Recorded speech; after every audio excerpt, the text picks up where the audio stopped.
بسم الله الرحمن الرحیم. سلام. صفحه 109 کتاب قرآن.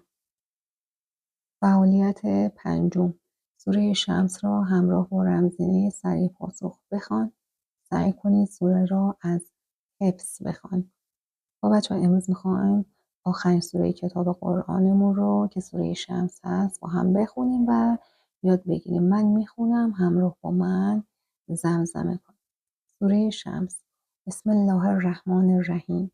و شمس و ضحاها و القمر اذا تلاها و النهار اذا جلاها و اللیل اذا یغشاها و السماء و ما بناها و الارض و ما طحاها و النفس و ما سواها و الهمها فجورها و تقواها قد افلح من زکاها و قد خاب من دساها کذبت ثمود به تقواها اذ انبعث اشقاها فقال لهم رسول الله ناقة الله و سقیاها فکذبوه فعقروها فدمدم علیهم ربهم بذنبهم فسواها ولا یخاف عقباها. بریم صفحه 111. الحمدلله رب العالمین. حمد و سپاس مخصوص خداوندی است که پروردگار جهان است.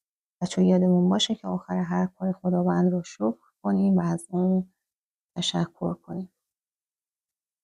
خدا رو شکر میکنیم که این سال تحصیلی رو هم با موفقیت گذراندیم. از آموزگار و پدر و مادر خود سپاسگزاریم که با مهربانی و دلسوزی به ما کمک کردند تا چیزهای زیادی بیاموزیم و بتوانیم قرآن، کتاب آسمانی خود را بخوانیم. خدایا، آموزگار و پدر و مادر ما را همیشه سلامت بدار و به ما کمک کن تا با انجام کارهای خوب دل آنها را شاد کنیم و راهی برویم که رضایت و خوشنودی تو در آن است. اللهم صل علی محمد و آل محمد. خداوندا بر حضرت محمد و خاندان ایشان صلوات و درود. سخن آخر. دانش آموزان عزیز، خدا را شکر که امسال هم توانستید آیات و سوره های از قرآن کریم را بیاموزید و ضمن آشنایی با معنا و مفهوم برخی از کلمه ها و جمله های قرآنی درباره آنها بیاندیشید و برای عمل به آنها تلاش کنید. چه زیباست با خواندن روزانه قرآن و تلاش برای فهمیدن و حفظ کردن برخی سوره ها و پیام ها با حرف های خدای مهربان بیشتر آشنا شده و با تمرین عمل به آنها به سعادت و خوشبختی برسید. پیروز باشید. بچه‌ها قول بدین که بعد از تعطیلی مدرسه حتما روزی یه سوره کوچیک از قرآن رو بخونید.